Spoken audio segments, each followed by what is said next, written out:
Salut zusammen und herzlich willkommen zu einem neuen Video auf dem Kanal. Und wie ihr es am Titel wahrscheinlich schon gelesen habt, gibt es heute ein Video, was es auf dem Kanal in dieser Art noch nie gegeben hat. Heute ist der 3. Advent, darum euch allen einen wunderschönen 3. Advent. Ich meine, schaut mal, ich habe sogar meine Lichterkette für das Video angemacht. Und weil heute der 3. Advent ist, mache ich euch ein kleines Geschenk. Und zwar findet am 29. Dezember im Hallenstadion in Zürich TubeCon statt. Die TubeCon findet in dieser Art in der Schweiz zum ersten Mal statt. Es hat es in anderen Ländern schon gegeben, aber in der Schweiz ist es auf jeden Fall das erste Mal. Es kommen ganz viele YouTuber und Instagrammer von der Schweiz, also wirklich ganz viel.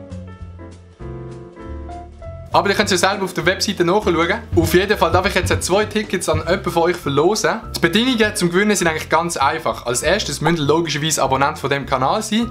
Als zweites müsst ihr mir hier @Aditatoren auf Instagram folgen. Und als drittes müsst ihr einfach einen Kommentar schreiben, wieso ihr an TubeCon geht. Und schreibt gerade noch euren Instagram-Namen dazu. Weil ich suche den random Gewinner aus und dann brauche ich natürlich euren Instagram-Namen, damit ich schauen kann, ob ihr mir auf Instagram folgt. Dann werde ich euch schließlich auf Instagram per DM anschreiben und dann haben die Tickets eigentlich auch schon gewonnen. So einfach ist das also. Alle Teilnahmebedingungen sind nochmal in der Beschreibung, wie auch der Instagram-Name und die Webseite zu der TubeCon. Ich wünsche euch allen noch einen wunderschönen 3. Advent und viel Glück beim Gewinnen. Dann sehen wir uns im nächsten Video. Tschüss zusammen.